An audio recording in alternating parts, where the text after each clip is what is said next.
Here we are, the final video for Chapter 16, AP Biology. We're looking at the origin and evolution of kind of early life, single-celled, maybe some multicellular organisms, specifically prokaryotic cells, which we've talked about in video 2. And now we're going to look at something called protists, which are in this final video. So we've already reviewed all of these slides. What I really want to focus on is how prokaryotic cells then lead to becoming eukaryotic cells. And we have previously talked about this in the first semester. However, I want to make sure that we review it. So what is a protist? A protist is a eukaryotic cell, and they have been around about 2 billion years. So remember, bacterial cells have been around for roughly 4 billion. These guys have been around for roughly 2 billion.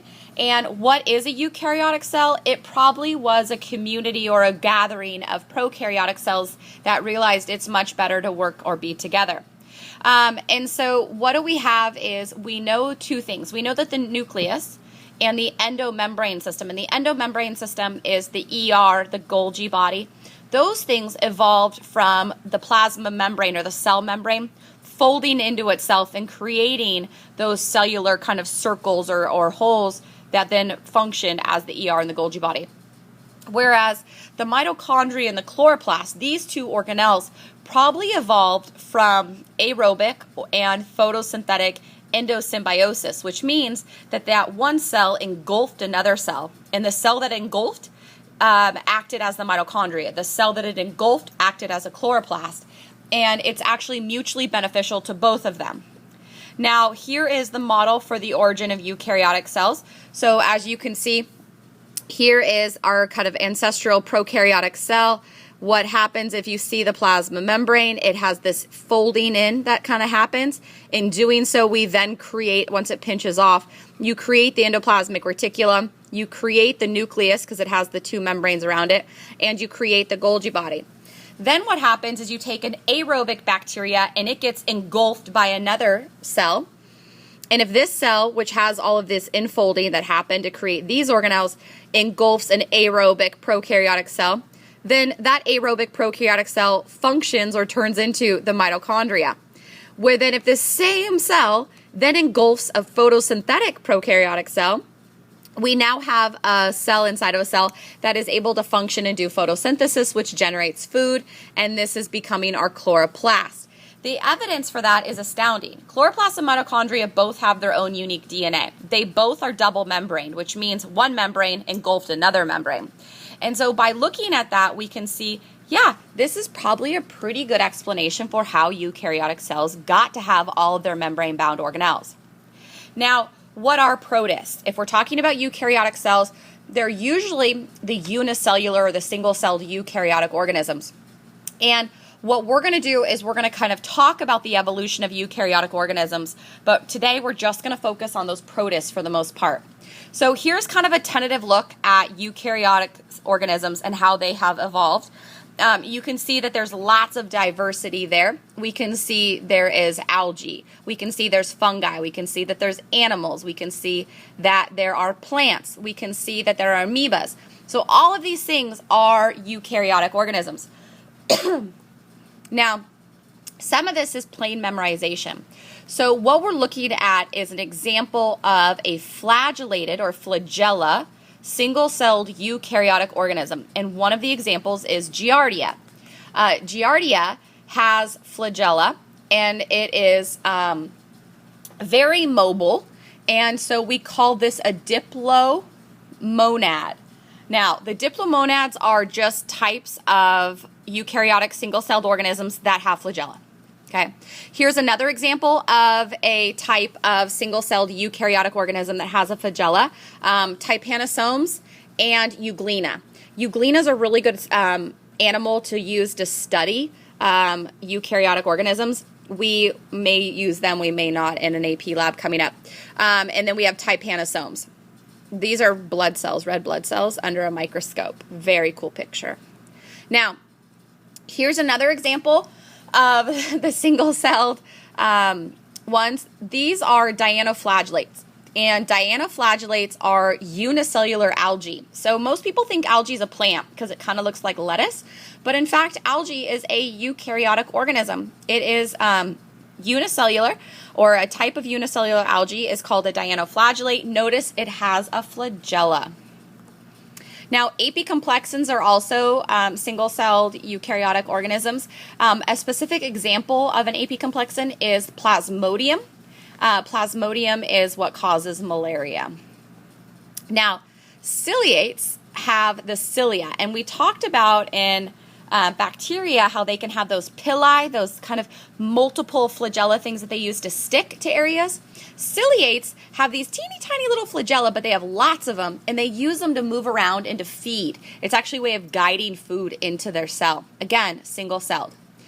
Then we have this other example, and this is a really cool picture.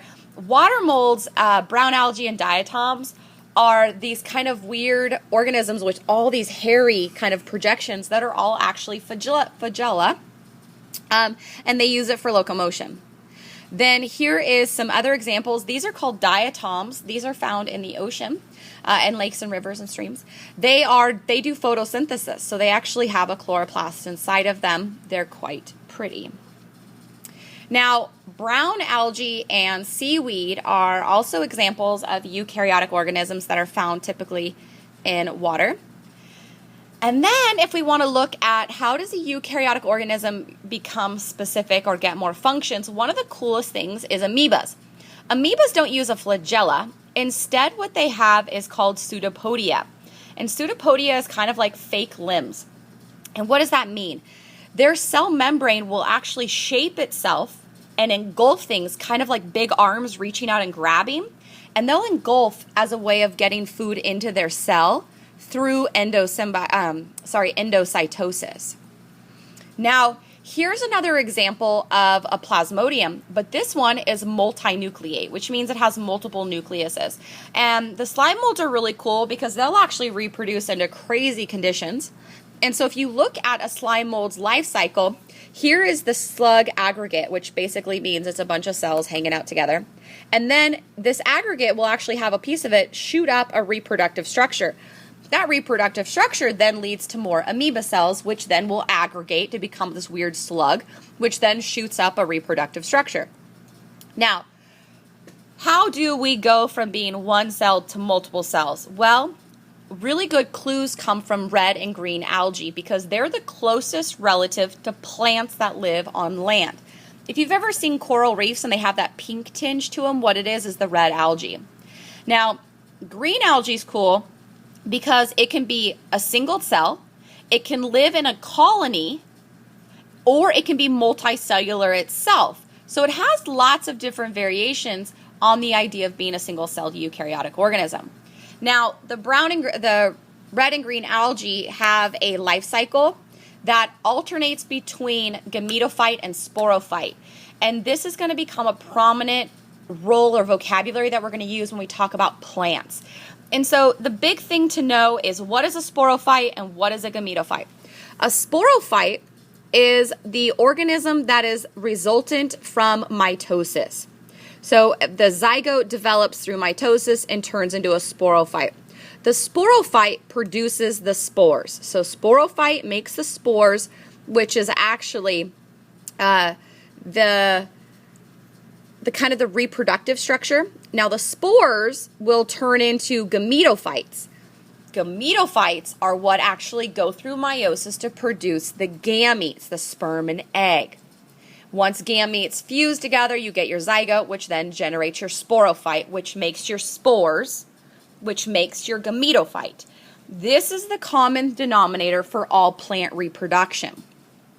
Now, how does all this tie back into becoming a plant? Well, what they can look at using green algae is that if you take a single-celled protist, this eukaryotic cell, notice this one has flagella, what happens is they will gather and clump together, kind of like the slime mold aggregate we saw. Once you have this colony, some of the cells will start to specialize. So some cells only do motion. Some cells store food. Some cells will make food. Some cells will make gametes. Now that we have specialization, what happens is that some of these specialized cells will actually be used in the formation for sexual reproduction. This is how we went from being a single-celled prokaryotic cell to a more complex eukaryotic cell to becoming multicellular eukaryotic organisms. Now, this multicellular idea has been around for billions of years. It's not until recent history, in the last couple 100,000 years, that it has evolved to the point where we now have like humans with all of our special cells doing all of their own functions with regeneration and things like that.